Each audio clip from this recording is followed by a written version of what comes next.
Assalamualaikum warahmatullahi wabarakatuh. Yang saya hormati Bapak Dr. Lutfi Nur MPD dan Ibu Ika Fitri Apriyani SPD MPD selaku dosen pengampu dari mata kuliah kurikulum dan pembelajaran. Tak lupa kepada semua mahasiswa dari kelas 2 CPD SD yang saya banggakan. Semoga kita semua sehat dan selalu ada dalam lindungan Allah Subhanahu wa taala. Di sini kami dari kelompok 7 yang beranggotakan Dian Mursyida, Hana Hanifatunisa, Hasanah, Dinda Rizky Lestari, dan saya sendiri Putri Esa Lestari akan memaparkan materi mengenai mengamati anak-anak di taman bermain, pengamatan pedagogik anak. Lingkungan sangat berpengaruh terhadap perkembangan anak usia sekolah dasar. Tumbuh kembang anak tidak hanya sebatas dalam kegiatan proses mengajar saja, namun pengamatan pedagogik anak dapat dilakukan pada saat anak bermain di taman bermain sekolah.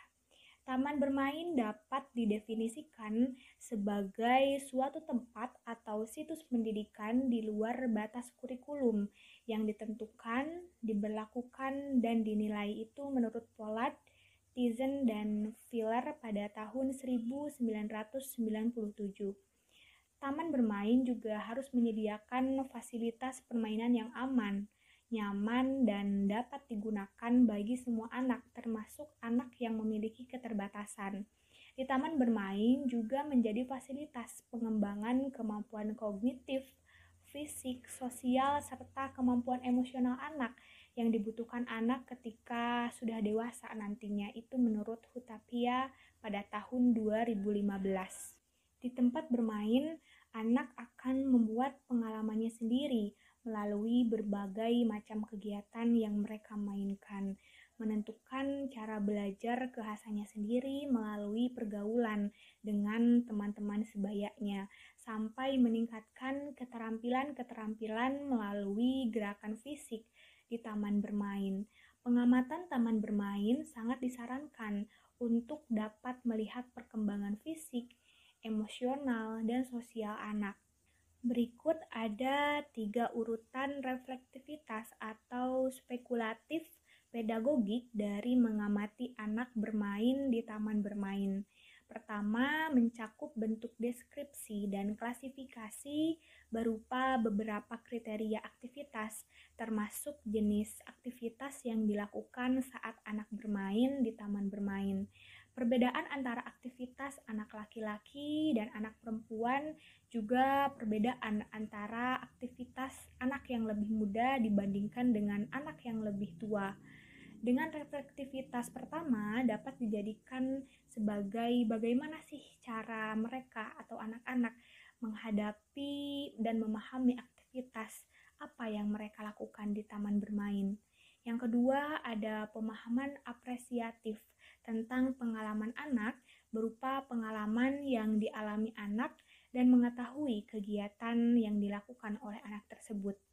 Melalui reflektivitas ini kita dapat melihat bagaimana penanganan terhadap anak-anak tertentu melalui pengalamannya dan sejauh mana pengalaman tersebut dapat mempengaruhinya di luar lingkungan taman bermain.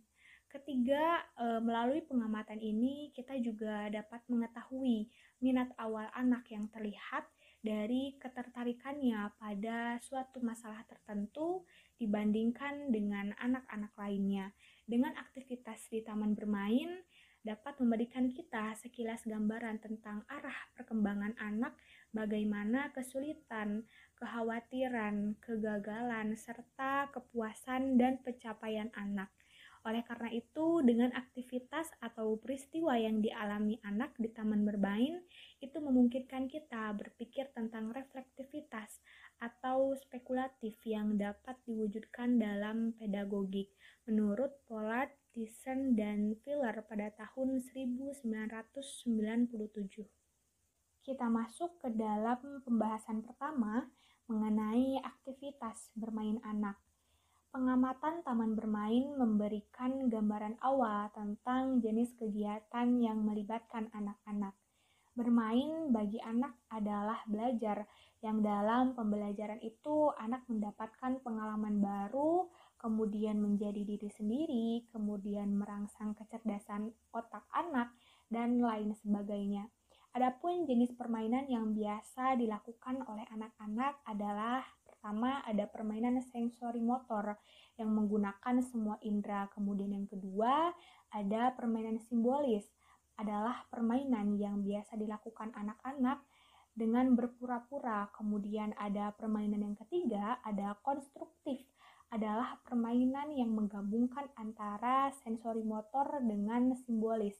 Kemudian yang keempat ada permainan sosial yang dimana di sana anak berinteraksi dengan teman-teman yang lainnya. Kemudian ada juga permainan kompetisi yang melibatkan aturan-aturan dalam bermain menurut Ervaliana pada tahun 2016. Dari sudut pandang pedagogik atau pendidik, hal yang paling penting adalah pengalaman dan arti bagi anak tersebut terhadap pengalaman dia sendiri, dan tentunya orang dewasa yang bertanggung jawab atas pertumbuhan dan kedewasaan anak tersebut. Hubungan pengalaman dengan aktivitas taman bermain anak tidak terlepas dari interaksi antara anak laki-laki dengan anak perempuan, kemudian anak yang lebih tua dengan anak yang lebih muda. Untuk pematerian selanjutnya akan dibawakan oleh teman saya, Dian Mursyidah. Kepadanya dipersilahkan. Baik, terima kasih kepada Putri yang telah memberikan saya kesempatan untuk menjelaskan materi selanjutnya, yakni mengenai perbedaan anak laki-laki dan perempuan. Tentunya ada beberapa perbedaan yang ada antara aktivitas bermain yang disukai oleh anak laki-laki dan anak perempuan. Anak laki-laki sebagian besar bersifat konfrontatif, kompetitif, dan berorientasi pada tantangan dalam permainan kelompok besar, seperti dalam pertandingan hoki. Sementara, anak perempuan tampak jauh lebih tidak riuh, lebih kooperatif, dan intim dalam memainkan kelompok kecil, seperti misalnya pada permainan bertepuk tangan atau patty cake. Penelitian menunjukkan bahwa anak laki-laki suka bermain dalam kelompok yang lebih besar daripada anak perempuan. Hal ini diungkapkan oleh Lever. Dan permainan anak laki-laki lebih agresif dan kompetitif, sedangkan permainan pada anak perempuan ini lebih pasif dan akomodatif. Menurut Sutton Smith, anak laki-laki tertarik pada kelompok yang lebih besar, di mana mereka dapat terlibat dalam permainan dan olahraga yang memiliki hasil yang jelas, dengan menang dan kalah yang jelas, dan di mana aktivitas mereka sering menunjukkan konflik aktif. Di dalam book chapter tersebut juga dijelaskan ada salah satu pengamat yang bertanya-tanya nih, mengapa permainan hoki ini dimainkan secara eksklusif oleh anak laki-laki? Dan apakah anak perempuan yang ingin bermain akan dikecualikan? Nah, dia juga mengingat masa kecilnya bahwa anak perempuan ini tidak bermain hoki di halaman sekolah. Namun, dia tidak yakin mengapa hal itu terjadi karena dia sering bermain hoki di lingkungan rumahnya. Hal tersebut terjadi karena anak perempuan memainkan permainan yang mirip dengan anak laki-laki di luar sekolah. Dan menurut Pellegrin, karena di antara anak-anak prasekolah, perbedaan gender dalam perilaku bermain tidak terlihat. Menurut Prioleta dan Peel, pada kenyataannya, lingkungan bermain di sekolah sering terpisahkan oleh peran gender. Anak laki-laki dan anak perempuan lebih sering bermain secara terpisah, karena ada beberapa area bermain yang dilabeli sebagai feminim atau maskulin. Ekspektasi perilaku yang berbeda dari anak laki-laki dan anak perempuan dari pihak guru mungkin menjadi faktor paling signifikan yang mempengaruhi preferensi aktivitas anak laki-laki.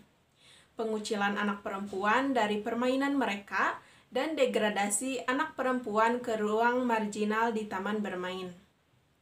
Perbedaan antara aktivitas bermain anak laki-laki dan anak perempuan ini cukup nyata. Begitu pula bukti pengamatan anak laki-laki dan anak perempuan bermain secara bersama. Tanpa meminimalkan perhatian terhadap diskriminasi jenis kelamin, dan tentunya dengan resiko mengabaikan dinamika yang sangat kompleks dan permainan gender anak-anak. Pengamat menyarankan bahwa intervensi pedagogik paling baik dipandu dengan mengamati inklusivitas yang anak-anak tunjukkan sendiri dan yang dapat diberikan dorongan. Selanjutnya, ada perbedaan antara anak-anak yang lebih tua dan anak-anak yang lebih muda. Begitupun dengan aktivitas taman bermain, anak-anak dari berbagai usia akan berbeda. Menurut Hutapea, tahap bermain berdasarkan usia anak dibagi menjadi 3. Yang pertama ada exploratory stage, yaitu tahap anak di bawah usia 2 tahun, belajar mengenal benda dan belum dapat bermain dengan baik, karena anak belum dapat mengontrol tubuhnya secara keseluruhan. Yang kedua ada mastery stage, tahap anak usia 2-6 tahun. Di tahap ini, anak mulai dapat mengontrol tubuhnya dan mainan memiliki peran penting dalam bermain, sehingga dapat membuat anak menjadi lebih kreatif, terhibur, dan berfungsi untuk mengembangkan potensi anak. Tahap yang ketiga ada assessment stage, yaitu tahap anak usia 7 tahun ke atas, mengarah pada kegiatan bermain olahraga yang dilakukan secara bersama-sama, memiliki aturan, dan ada hasil akhir, yakni menang atau kalah. Seseorang dapat menilai secara eksklusif pada perbedaan nyata yang ada antara anak-anak yang lebih tua dan anak yang lebih muda dalam hal preferensi aktivitas mereka. Pengamat mencatat bahwa anak-anak yang lebih muda dominan pada kerangka panjat, sementara anak-anak yang lebih tua terlibat dalam permainan yang lebih terorganisir di lapangan bermain. Perbedaan ini cenderung menempatkan anak-anak dari berbagai usia ke berbagai bagian taman bermain. Namun, anak-anak yang lebih besar menikmati kegiatan yang biasanya dikaitkan dengan anak yang lebih muda. Contohnya, saat pengamat melihat 3 orang anak, yakni ada 2 anak perempuan dan 1 anak laki-laki, pengamat berpikir mereka tampak terlalu besar untuk menghabiskan istirahat makan siang mereka di bagian taman bermain, karena hampir semua anak di taman bermain tersebut berusia antara 5-8 tahun, sementara mereka berusia sekitar 9-10 tahun. Mereka telah mengambil alih ayunan dan asyik memainkannya hingga ayunan tersebut mengayun semakin tinggi dan mereka tertawa riang. Namun, mereka tidak menyadari mungkin ada anak-anak lain yang ingin bergabung dengan mereka. Mereka terus berayun maju mundur. Pengamat juga menemukan anak-anak yang lebih besar memilih untuk bermain bersama dengan anak yang lebih kecil. Contohnya, ketika anak laki-laki kelas 7 memberikan tumpangan helikopter kepada siswa kelas 3. Kegiatan tersebut membutuhkan pegangan tangan dan memutarnya. Tetapi ketika kegiatan berlanjut, anak laki-laki tersebut menyadari bahwa tidak ada siswa kelas 7 lain yang bermain dengan anak-anak kecil. Sehingga anak laki-laki tersebut itu berteriak dan meminta anak-anak kecil tersebut untuk meninggalkannya seorang diri.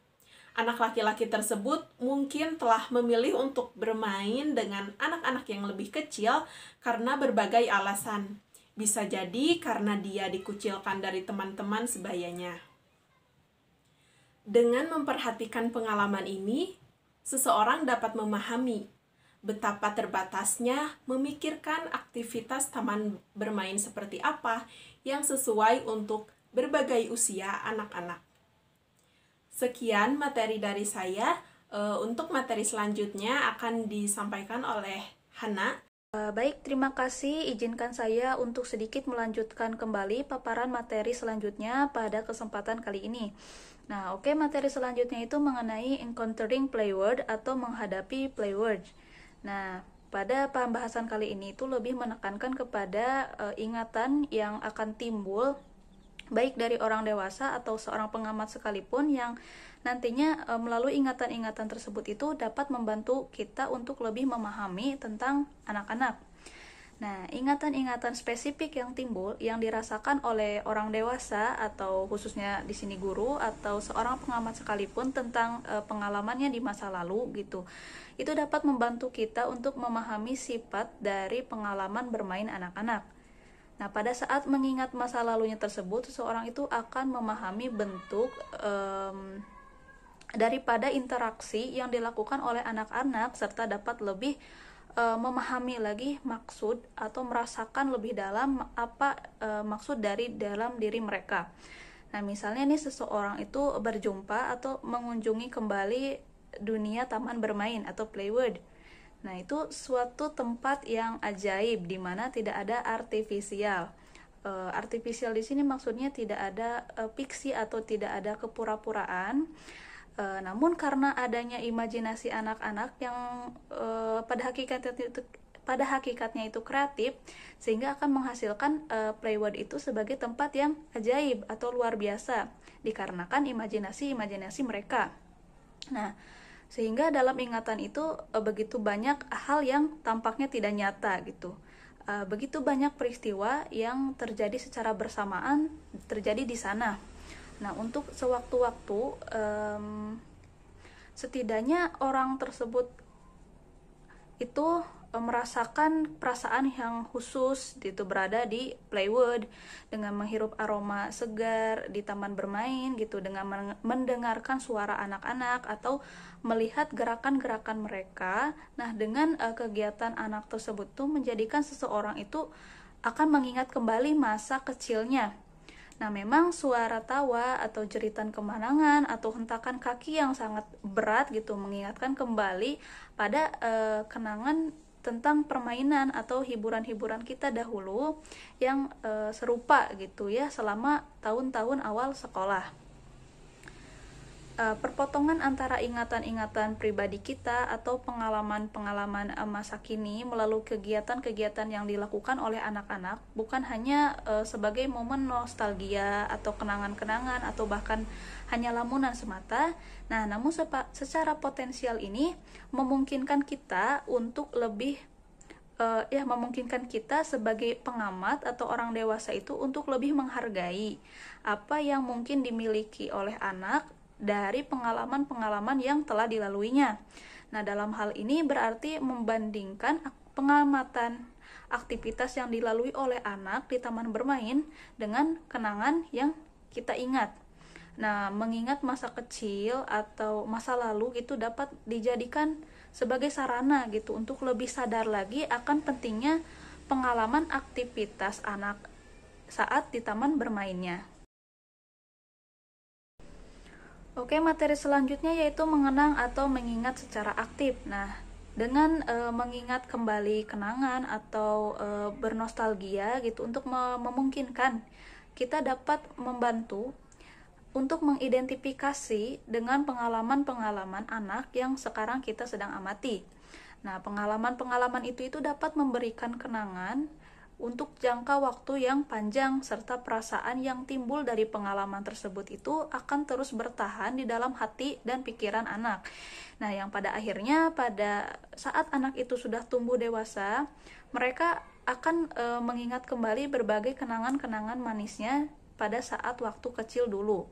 Nah, sebagai seorang pendidik, kita itu harus memahami pentingnya mengingat kembali masa kecil kita secara aktif, karena dengan begitu kita akan lebih dimudahkan untuk memahami pengalaman-pengalaman dunia anak, karena kita sudah melalui pengalaman-pengalaman yang sudah kita alami waktu masih kecil. Nah, mungkin baik cukup sekian penjelasan materi yang dapat saya paparkan. Nah, untuk penjelasan selanjutnya saya berikan kepada Saudari Dinda. Nah, terima kasih kepada Teh Hana yang telah memberikan saya kesempatan untuk melanjutkan materi selanjutnya, yaitu mengenai memperhatikan anak-anak tertentu. Seorang anak mempunyai pengalaman yang dapat tertanam dalam ingatan mereka, yaitu menurut Pollard tahun 1997. Ingatan seorang anak terhadap pengalaman mereka akan berdampak pada kehidupan di masa depan. Dalam terminologi Dewey, pengalaman sebagai sarana dan tujuan pendidikan. Maka dari itu, kegiatan pembelajaran tentunya harus didasarkan pada pengalaman langsung dan melibatkan seluruh indera anak. Bentuk pembelajaran melalui pengalaman merupakan cara belajar yang tidak terstruktur, tanpa kaidah atau batas waktu, dan melibatkan sedikit bimbingan orang dewasa. Melalui aktivitas di taman bermain, anak diberi kesempatan untuk belajar alami sesuai bakat dan minat mereka. Hal ini dapat meningkatkan rasa kepercayaan diri anak dan akan lebih memicu mereka untuk berani dan tidak takut berusaha dalam mencapai keberhasilan. Nah, pengalaman juga dapat berupa masalah yang dialami seorang anak. Seorang anak akan mengalami masalah yang berbeda-beda. Setiap masalah yang dialami anak akan berdampak pada kematangan fisik, emosional, dan sosial anak menurut Pollard tahun 1997. Permasalahan sosioemosional yang terjadi pada anak berasal dari dalam dirinya dan berhubungan dengan orang lain. Selain itu, masalah juga bisa timbul dari sifat agresif anak.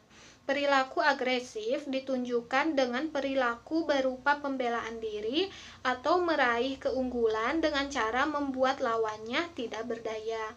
Permasalahan yang terjadi pada diri anak dapat ditimbulkan juga berupa faktor psikis dan sosial, di antaranya kesehatan berupa kondisi tubuh yang menurun, serta kecacatan pada beberapa organ tubuh yang tidak berfungsi dengan baik.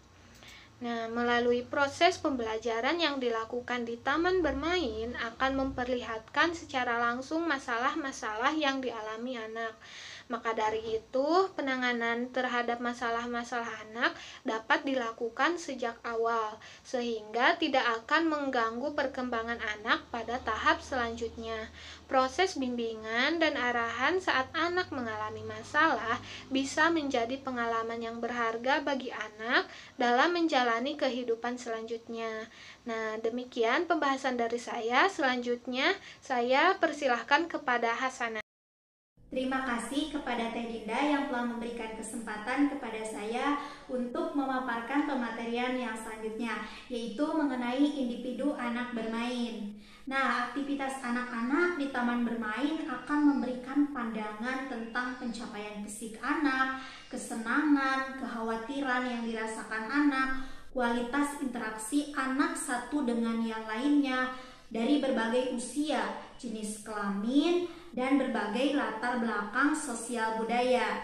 Selain itu, individu anak saat bermain akan memberi gambaran ekspresi yang nyata tentunya dari perkembangan fisik, emosional, dan sosial anak.